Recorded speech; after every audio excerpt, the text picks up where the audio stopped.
বিড়ালকে ভালোবাসবেন। ও মুসলমান শুনে নাও, আল্লাহর নবীজি, ও মুসলমান শুনে নাও, দিলের কান্ডা লাগা শুনে নাও, পৃথিবীর মধ্যে মহামানব যারা আছে দুনিয়ার মধ্যে বিড়ালকে ভালোবেসেছে।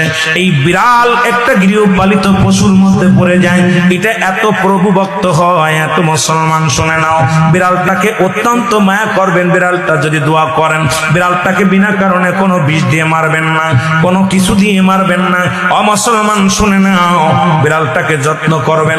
বিড়াল যদি অভিশাপ করে, বিলাই যেটা বলা হয়, অভিশাপ করলে সঙ্গে সঙ্গে আমার আল্লাহ কবুল করে নাই। বিড়ালের অভিশাপে মানুষ ফকির হয়ে যায়, বিড়ালের অভিশাপে মানুষগুলো ধ্বংস হয়ে যায়, বিড়ালের অভিশাপে দুনিয়ার সংসারের মধ্যে অশান্তি লেগে যায়। বিড়ালকে ভালোবাসলে, ও মুসলমান শুনে নাও, এই বিলাইকে ভালোবাসলে, বিলাই যদি দোয়া করে, বিলার দোয়ায় আল্লাহ দরবারে অনেক ফায়দা লুটতে পারবেন। জোরে জোরে চিল্লায় বলা যাবে না মারহাবা। এখানেও নবী বিড়ালকে ভালোবাসতেন।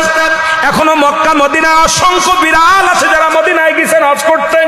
আমাদের সভাপতি সাহেবও গেছেন। অসংখ্য বিড়াল গুলো দেখবেন মদিনার মনোয়ারায়, রাসূলুল্লাহর রওজার আশেপাশে, কাবা শরীফের আশেপাশে অসংখ্য বিড়াল। ধরে বলেন ঠিক কিনা? এত সুন্দর বিড়াল যারা মক্কা মদিনায় দেখে আসছেন তাদের কাছে জিগাইবেন বিড়াল আছে কিনা আছে। এই বিলাইদেরকে ভালোবাসবেন, বিলাইকে অভিশাপ দিবেন না। একবার এক মহিলা মুসলমান রাসূলুল্লাহর কদমের মধ্যে একজন বিড়ালকে বিষ পান করায় মেরে ফেলল।